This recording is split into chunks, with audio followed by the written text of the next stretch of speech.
Some stories don't start with strength. They don't start with courage, or clarity, or even acceptance. Some stories begin with shaking hands, sleepless nights, unanswered questions, and a fear so loud it drowns out everything else.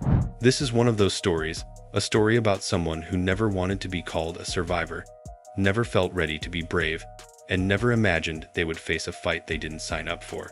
Yet somehow, step by step, breath by breath, they transformed that fear into faith. And in that transformation, they discovered a version of themselves they never knew existed. Today, you'll walk through a journey that mirrors the path of so many who face the unimaginable. A journey that shows what it really takes to move from terror to trust, from hopelessness to belief, and from fear to faith. Because this isn't just a survival story. It's a testament to the human spirit and how one person found peace in the middle of the storm. When fear becomes a language you wake up speaking. In the beginning, fear didn't whisper, it screamed.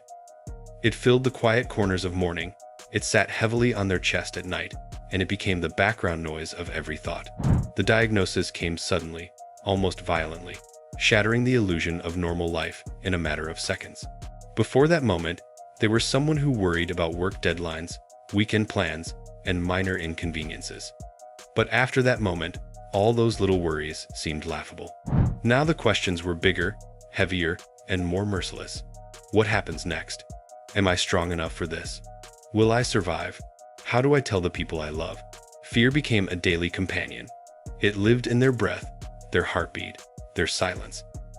It followed them into doctor's appointments, into waiting rooms, into the sterile smell of hospitals. Everything familiar suddenly felt foreign. And even though people tried to comfort them, telling them to stay positive or be strong, none of it made the fear disappear. Because sometimes, fear is not something you reason with. It's something you survive through. Breaking point.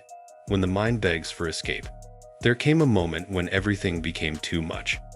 A day when the weight of the diagnosis, the tests, the waiting, the uncertainty, all stacked together and crushed them emotionally. They sat alone in their room, lights off, unable to move under the heaviness, pressing them into their chair. The truth is, the breaking point was inevitable. You can only hold yourself together for so long before something inside gives way. For them, it happened during a late-night moment when they whispered a simple but devastating truth. I don't know if I can do this. They weren't asking for pity. They weren't being dramatic. They were exhausted emotionally, mentally, and spiritually. And yet, in the middle of that breakdown, something unexpected happened. Not a miracle. Not a sudden burst of strength. Just one small moment of clarity. I don't have to be fearless to move forward. I just have to take the next breath. And that breath became the first step toward faith. The day hope walked back in. Hope didn't return with fireworks or loud announcements. It showed up quietly, disguised as something small and ordinary.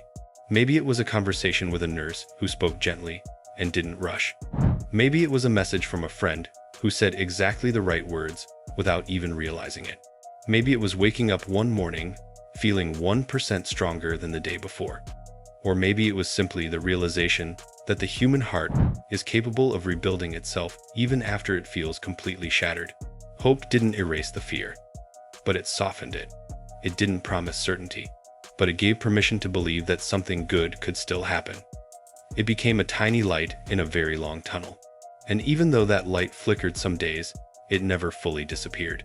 That was the beginning of faith, not the religious kind, not the spiritual kind, but the deeply human belief that maybe, just maybe, life still had more chapters left. Learning to surrender without giving up. As treatment began, each appointment, each procedure, each medication, they realized how much control they had lost. For someone used to handling everything alone, this was terrifying. But every survivor knows that fighting cancer requires a different kind of strength. The strength to surrender. Surrendering doesn't mean quitting. It means releasing the illusion that you must carry everything on your own. They surrendered to the process. They surrendered to the help offered by others. They surrendered to the fact that healing is not always linear. They surrendered to the idea that fighting does not always look loud. It can be quiet, patient, and intentional. And as they surrendered to the journey, something powerful happened. Fear slowly loosened its grip. the people who became lifelines. Faith didn't grow alone. It grew because people showed up. Not the ones who offered cliches or empty positivity. Not the ones who disappeared because they didn't know what to say.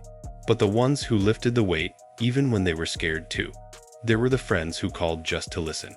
The family members who drove them to treatment without needing thanks. The doctors who explained things with compassion. The strangers in waiting rooms who offered a silent nod of understanding. The loved ones who held their hand literally and emotionally.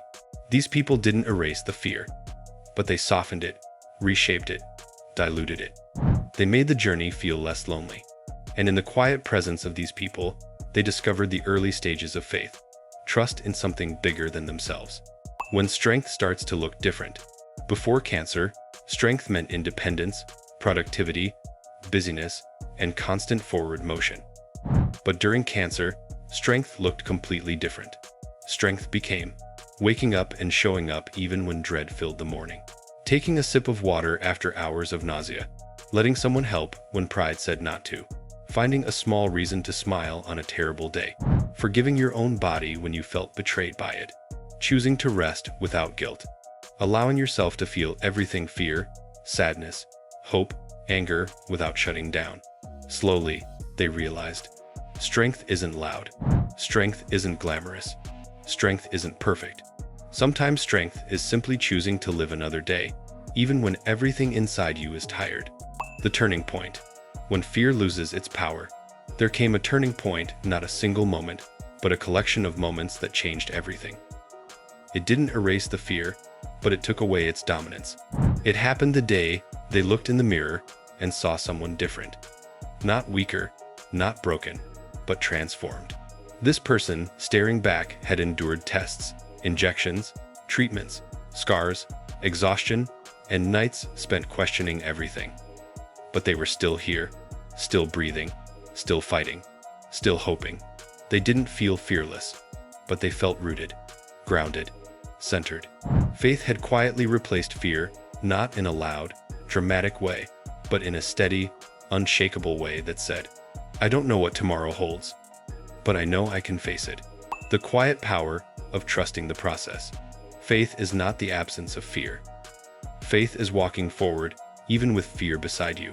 They learn to trust the medical team, their instincts, their body's ability to heal, their mind's ability to cope, their soul's desire to live, their support system, the tiny signs that progress was happening. Even on the hardest days when exhaustion felt endless and pain felt unforgiving, they trusted that every drop of effort, every moment of discomfort, every tear shed was part of something bigger. Faith wasn't loud. Faith wasn't dramatic. Faith was a whisper that kept saying, keep going. You're not done yet. Healing, not a destination, but a transformation. Healing didn't happen overnight. It didn't happen in a straight line. But slowly, the fog lifted. The body responded. The spirit strengthened. The mind steadied. Healing meant rediscovering small joys. Warm sun, fresh air, laughter that felt real again, food that tasted good again, moments of lightness that didn't feel forced. Healing also meant releasing the guilt that sometimes accompanies survival, the guilt of living, the guilt of recovering, the guilt of having good days. Healing was not going back to who they were before. That person no longer existed. Healing meant becoming someone new, someone wiser, deeper, more present, more grateful, and more connected to life. Faith becomes a way of living. Eventually, faith stopped being something they reached for. It became part of their identity, a quiet force that shaped the way they saw the world. Faith taught them to cherish small victories. Faith taught them to let go of what doesn't matter. Faith taught them to ask for help. Faith taught them to rest without guilt. Faith taught them to trust in timing, even when it made no sense. Faith taught them that strength grows in silence. Most importantly, faith taught them that life, no matter how unpredictable, is still beautiful. A message for anyone standing where they once stood. If you are on this journey right now, if you are scared, overwhelmed, exhausted, or unsure, this story is a reminder of something powerful. You don't have to feel brave to be brave. You don't have to feel strong to be strong. You don't have to trust the whole path, just take the next step. You don't have to silence your fear, just don't let it stop you. The journey from fear to faith is not a straight road. It is a path full of uncertainty, tears, victories, setbacks, and transformations. But every person walking that path is proof of something extraordinary. The human spirit is stronger than it looks. Thank you for walking through this journey. If this story touched you, inspired you, or reminded you of your own strength, then let it stay with you. Every survivor's path is unique, but the message is universal. Fear may begin your story, but faith can finish it. And no matter where you are on your own path, you are not alone, and you are stronger than you know.